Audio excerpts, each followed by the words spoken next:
suis ultra. Il faut faire ses déplacements, il faut chanter 90 minutes. Et bon, après nous on a fait plus qu'ultra. On n'est pas resté qu'entre nous, parce que souvent, ultra, ils restent dans leur microcosme à eux et ils veulent pas s'élargir. Ultra, c'est beaucoup renfermé entre eux. Moi j'ai refusé d'être. Nous on s'est ouvert au monde. Comme notre ville, elle est ouverte au monde.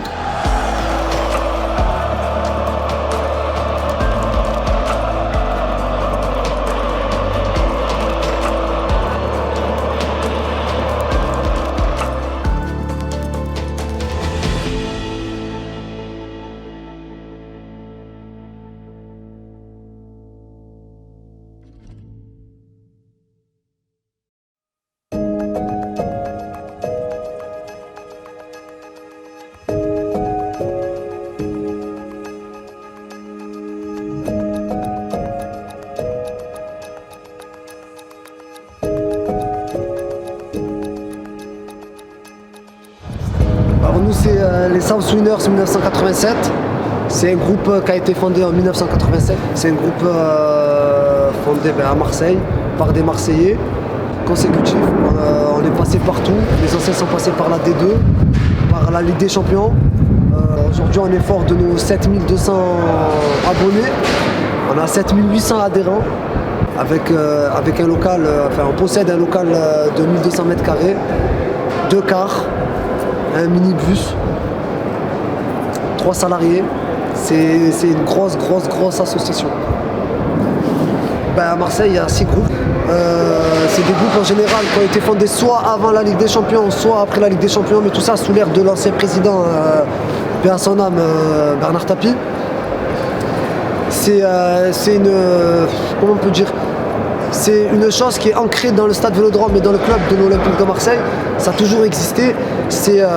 Chaque groupe a sa mentalité, a sa façon de faire, a sa façon de dire les choses. Et ça permet un peu aux Marseillais de choisir leur maison. C'est-à-dire qu'à partir du moment où ils adhèrent à un groupe, c'est qu'ils adhèrent à la mentalité de ce groupe-là. Après, l'unité, elle y est. Elle a toujours été, elle y sera toujours. C'est juste qu'à la maison, à domicile, au Vélodrome, chacun a sa manière de s'exprimer. En déplacement, on ne fait qu'un seul. On fait un seul groupe en déplacement. Et d'ailleurs, on le voit dès qu'on voit les parcages remplis. On voit peut-être plusieurs bâches, mais c'est un seul et même chant qui sort et qui résonne dans les autres stades en France et en Europe. Je pense que c'est réellement pour ça, c'est la ferveur des supporters qui fait que Marseille a été et sera toujours la capitale du football français. On ne peut pas passer à côté de ça et dire c'est faux. Marseille restera, quoi qu'il arrive, la vitrine du football français, à jamais les premiers, comme on dit ici.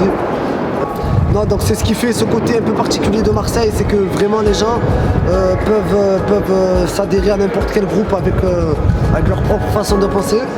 Donc le choix est multiple aux Marseillais et aux supporters de l'Olympique de Marseille. Et ce qui fait notre force, c'est surtout l'unité. L'unité, que ce soit à l'extérieur ou à domicile, quoi qu'il arrive, dans les mauvais ou les bons résultats, nous on a toujours été là, les anciens ils ont toujours été là et la prochaine génération sera toujours là pour combattre pour l'Olympique de Marseille. Et c'est ce qui apporte ce côté-là au club, c'est ce côté emblématique, c'est l'histoire. Donc on a toujours été et on le sera toujours la vitrine du football français. Donc c'est ce qui fait la différence avec les autres clubs.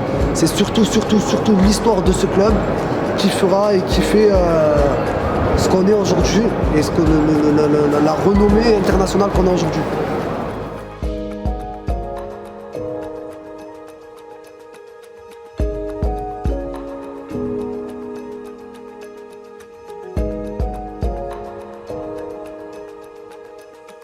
« 600 ans avant Jésus-Christ, Marseille a été créée par les Phocéens. C'est des immigrés qui ont fondé Marseille. Alors on est resté dans la mentalité. On reste ouvert au monde. Comme le monde est venu, a fait Marseille, on est des enfants de Marseille et on est obligé de le faire. C'est un devoir. Nous, on aime bien s'impliquer pour notre ville et on aime bien aider les gens de notre ville aussi. C'est notre ville qui veut ça. C'est Marseille, c'est propre à Marseille. quand vous êtes une association, une des plus grosses à Marseille, que vous soyez dans le foot, ou dans le tennis, dans n'importe quel sport, les gens, quand ils voient que vous avez un local et tout, ils viennent vous demander de l'aide. C'est comme ça à Marseille, ça s'est toujours passé comme ça. Nous, on s'est ouvert à la ville, tout le monde le sait. Tout ce qui fait partie de la cité, si on peut s'impliquer, on est resté simple. C'est pas parce qu'on a acheté un local et des cars, on est resté simple. On travaille avec beaucoup d'associations, on travaille avec des associations caritatives à tous les niveaux. Parce que c'est la question d'après. On bosse avec des associations qui s'occupent d'enfants contre le cancer dans les hôpitaux. On s'occupe avec une autre association qui construit des maisons pour les parents dont les enfants ont le cancer. Et ben, je travaille aussi avec Alain. Je travaille vraiment avec des gens que je sens qu'ils ont un cœur et qui ne font pas par intérêt.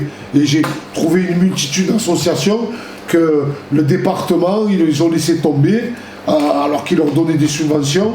Ils préfèrent donner des subventions à des clubs de bridge alors qu'ils n'ont même pas de local, à des sommes astronomiques, alors qu'il y en a qui œuvrent toute la journée dans les rues et ils ne les aident pas. Ben, je ne ferai rien avec la ville, je préfère faire avec les associations. On cherche à avoir des gens, la preuve même, pendant le Covid, alors qu'il n'était pas sûr qu'on reprenait le championnat, à chaque fois, nos adhérents, ils ont quand même pris la cotisation. Parce qu'ils savaient, pour la plupart, qu'ils participaient au bien social qu'on faisait à l'extérieur de la ville comme à l'intérieur de la ville. Tout le monde est content, parce qu'on fait aussi du social avec les petits qu'on a. Il y en a qui ont trouvé du travail, il y en a qui ont trouvé des appartements. On arrive à négocier avec les politiques, avec tout le monde. Je ne m'en cache pas. Quand il faut un père de famille qui a 5 enfants, ben, on fera le forcing pour qu'il ait son appartement. Et si derrière il perd le boulot, si on peut lui trouver un boulot, si c'est un mec du groupe, on le fait. Ça, c'est typiquement pour le groupe. Voilà. Pour les mecs du noyau, s'ils ont perdu leur boulot, l'appartement ou quoi que ce soit, on est là. C'est comme quand un mec du groupe il rentre en prison, on a nos avocats, ils vont le voir au palais ou en prison, et quand il ressort, il lui fera partie de ses doléances. Il y a un rapport à ses doléances, et bien on participera, oui ou non. Ça dépend s'il a fait pour le groupe.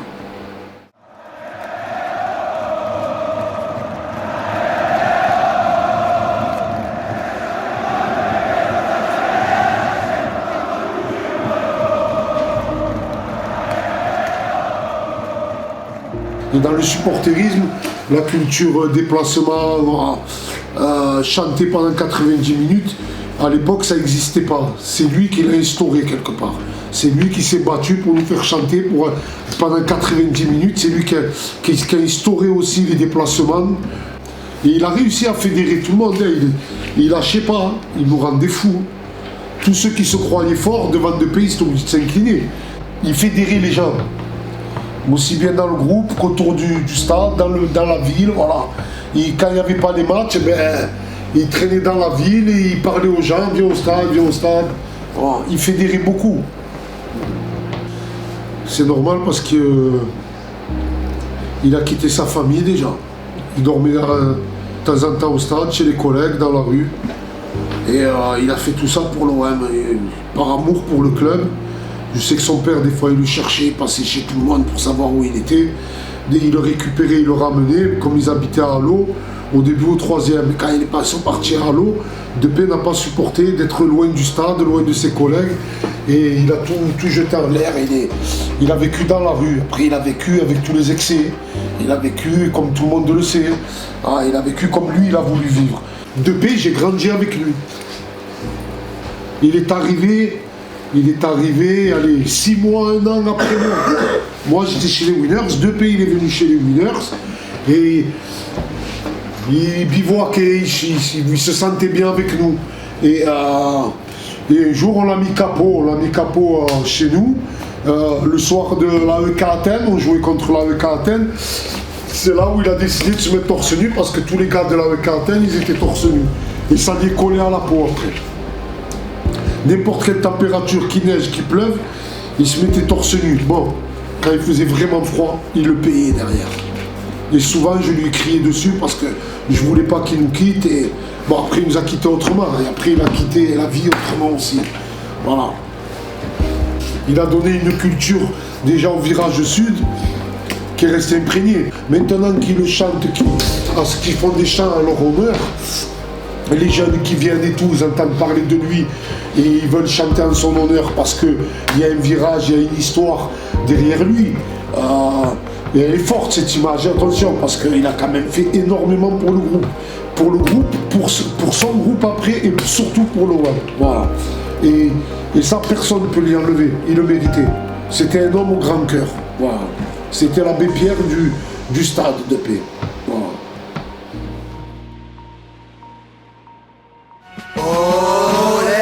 Marseille, I love you, de la part de la famille, jusqu'à ce que les tribunes s'effondrent comme à Furiani. À ma droite, à ma gauche, que des winners, que des tiers, que des têtes de boutons. Sur le t-shirt, winner. Quand notre équipe fait mouche, le cop adverse pleure comme Basile Boli face à l'étoile rouge. Bouge, ne fais pas le pingouin, bouge.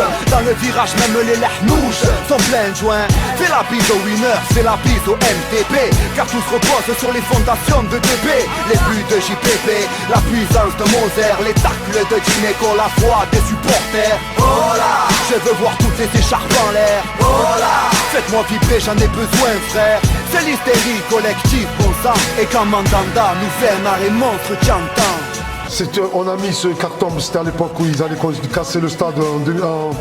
C'était le dernier match de la D2 contre Caen. Ils distribuaient des cartons comme ça et on a récupéré. Et après, moi, j'ai eu l'idée d'aller casser des pierres, des endroits où le groupe il était situé dans l'ancien virage. Alors là, au fond, c'est le pesage. Après, il faut que je regarde exactement. Je pense que les 3 crochets, c'était la bouche où on était, nous. Et après, il y a une bouche où on avait pris celle des outras centrales. Tu vois, si j'ai pris des pierres symboliquement, comme le mur de Berlin. Eh ben moi, c'est le mur du stade Vélodrome. Tout d'abord, je voudrais lâcher une larme, une pensée pour tous nos supporters qui nous ont quittés au Havre. Les virages pensent à vous, tous les tribunes pensent à vous, tous les quartiers pensent à vous. Je vous l'ai dit, mais pour vous, j'ai les virages du Vélodrome dans la gorge. Passe-moi le mic que je défende ma ville comme Mandanda dans les cages. Quand un Belge nous coche, la Ligue 1 c'est un sketch. Voilà pourquoi contre nous, toujours le derby à chaque match game. Je veux commander notre étoile sur le torse. Demande à l'Atlético quand on arrive c'est en force, en forme. Comme l'OM à l'époque de Maison Bouygues. Ta défense est en miettes avec Ben Arfa à la technique en bise. C'est comme Valbuena à Liverpool. Quand je lis le livre de drogue, bah j'ai la chair de poule. Car chez nous on sait c'est quoi être Marseillais. Avoir des couilles, avoir un cœur et une foule qui entraîne. We are now 5 hours before kickoff, before the big match against PSG. According to the media, PSG is your biggest rival, but is it really true, or you have other bigger rivals? Non, et c'est faux. Actuellement, c'est le match qui fait le plus parler, qui fait le plus vendre. En fait, c'est ce que les anciens dirigeants des 2 clubs ont voulu, c'est créer une rivalité entre la capitale française et la capitale du Sud, la capitale du football français, donc Marseille. C'est ce qu'ils ont voulu créer, et du coup non, c'est pas nos réels rivaux. Les réels rivaux, il y a eu dans le passé des vraies rivalités, des derbys du Sud par exemple avec Toulon, avec Bordeaux, avec Nice. Ça c'est des vrais rivaux qui ont toujours marqué l'histoire du football français. Ultras of Marseille are very famous for their tifos. They do a tifo like on every game. Could you please tell us how you organize these tifos and how you finance them? Pour les tifos, alors c'est plusieurs personnes qui viennent avec des idées. On mélange un peu toutes les idées et à la fin on a un produit final qui nous permet nous de travailler sur notre tribune grâce à notre graphiste qui est salarié du groupe. Donc on décide, comme je t'ai dit, on décide tous ensemble et après on a juste à poser les tifos. Dès que c'est des matchs comme on dit un peu classiques. Après dès que c'est des gros matchs comme Paris ou comme Lyon ou comme la Ligue des Champions, souvent on fait des tifos, on les appelle les tifos communs, c'est avec les ultras qui sont en dessous de nous. Donc on est 2 groupes présents dans notre tribune Virage Sud, nous et les ultras. Et du coup pareil, on décide ensemble de la manière dont on va faire le tifo. On loue un parc Chano, c'est un grand hall, c'est un virage où on peut accueillir 14 000 personnes avec un grand espace qui nous permet de tracer la nuit, de repeindre le matin et tout ça pour poser au final sur tifo et faire les essais au stade pour un rendu comme ce soir. Voilà. Financièrement après c'est la majorité, la plupart du temps c'est l'argent des adhérents. c'est l'argent des adhérents qui payent nos cotisations en début de saison. Et donc avec cet argent-là, cet argent-là est réutilisé à la fin pour les tifos, pour les déplacements, pour toutes ces choses-là. In your eyes, what was your favorite tifo in the last years? Il y en a eu tellement, il y en a eu beaucoup, hein. Il y en a eu beaucoup, on a sorti beaucoup de très très beaux tifos. Surtout quand on décide de faire des tifos en commun, c'est là où c'est encore plus beau. Donc je dirais la majorité des tifos en commun qu'on a fait avec les Ultras, donc tout le virage. En particulier peut-être le tifo tout le stade, c'est 2015. C'était à l'époque de Bielsa, si je ne me trompe pas. Après, il y en a eu, par exemple, de l'année dernière avec les 4 Ultras montés sur filet 3D. Il y en a eu énormément. J'ai beaucoup aimé aussi le UEFA Mafia. In the previous years, there was some really big rights in the French football, like Paris against Lyonnais, your matches against Frankfurt, Galatasaray, this against Cologne. Did all these actions affect the ultra movement and regulations against ultras? And how does the normal society in France look on ultras? C'est compliqué parce que nous déjà en France on vit vraiment notre passion avec des grosses restrictions. C'est-à-dire qu'il y a des matchs qui se passent juste à côté. Exemple tout bête, Nice, c'est à 2 heures d'ici. La plupart du temps, on sait que quand on reçoit le calendrier, on est interdit de déplacement. Donc déjà, c'est un coup qu'on prend au moral. Et après, dès qu'il y a des gros événements, comme par exemple Francfort, où c'est dans la plupart du temps, c'est les médias mettent la faute sur les supporters, alors que c'est juste une question d'organisation de la part des autorités. C'est les autorités qui doivent prendre en main ce côté-là dans le mouvement du supporterisme. Ils font mal leur travail, donc du coup à la fin il y a des débordements. L'image derrière qui est relayée par les médias, c'est la faute des supporters en général qui sont là que pour se taper dessus, qui sont là que pour chercher la bagarre, alors que dans le fond, en cherchant un peu, on sait très bien que les ultras sont là pour encourager leur équipe, passent la plupart du temps à faire des tifos, à créer des animations pour que le week-end les stades soient remplis et soient animés, quoi. Donc c'est le résultat un peu qu'on a au final. Mais ça peut que affecter l'image de supporters aujourd'hui. Mais c'est un peu une question hypocrite parce que si on utilise par exemple en France des engins pyrotechniques, c'est-à-dire fumigènes, etc., on sait que derrière il y aura soit en globalité des amendes pour les groupes de supporters, soit des interdictions de stade pour des personnes bien ciblées. Mais les représentants des ligues ne vont pas s'empêcher derrière de récupérer des images pour vendre et mettre en promotion les gros matchs de la saison à venir. Par exemple là, OM Paris, mettre en avant le Classico, ils vont utiliser des images de fumigènes utilisés dans la tribune, sachant que derrière on a pris par exemple 2-3 matchs d'interdiction sans pouvoir aller au stade. Donc on vit dans un monde hypocrite un peu en France sur la question du supporter. On vit tous la même passion, on vit tous les mêmes moments, que ce soit dans la défaite ou dans la victoire, dans les bons ou mauvais moments de notre équipe et des équipes en général. Je sais que moi c'est des fois très compliqué de pouvoir suivre son équipe et continuer à exercer son mouvement, surtout aujourd'hui avec les restrictions. Chaque pays a ses règles, mais en général on subit tous les mêmes restrictions. Donc force à tout le monde et que ce soit des ultras rivaux ou pas, force à tout le monde et que longue vie au mouvement. Né dans la cité, mulet un accent, gosse du football populaire. Verse la bouteille dédiée aux absents, génération les populaires. Avec moi on va te promener, à la vie, à la mort, à jamais je promets. C'est la grinta qu'on a toujours prôné, à jamais la certitude, jamais les premiers. Ils savent qu'on leur met le feu, dress code bleu et blanc, Adam comme en déplacement. Sans chaud comme semble, jamais pour semblant, ensemble dans le dépassement. Ressent la ferveur, OM forever, c'est la guerre même en temps de paix. Victoire ou défaite, c'est du rentre dedans, toujours au devant comme de fait. Pendant l'aine retentit, fumigène s'allume, bombe agricole sort du chapeau. Mots-clés sur les bâches et les tifos, ils sont où les drapeaux, dites-leur les capots. au vélodrome ou dans le partage. On craint des gamins matos dans le partage. Clamant des chants guerriers d'une même voix, on sait faire qu'un nez dans le partage. C'est les virages, tu connais l'historique. Olympique de Mars dans la peau gros. C'est les gosses terribles, but et c'est l'hystérie, tout fini en pogo. 12e homme craquage, plus que la passion. Nous la chantons 1993 en zéro braquage. C'est nous les champions. Ce soir on va tout casser. Qui ne saute pas peut se casser. On va tout casser. À la vie, à la mort, à jamais je promets. À jamais l'assertif, à jamais les premiers. Ce soir on va tout casser. Qui ne saute pas peut se casser. On va tout casser. À la vie, à la mort, à jamais je promets. À jamais l'assertif, à jamais les premiers.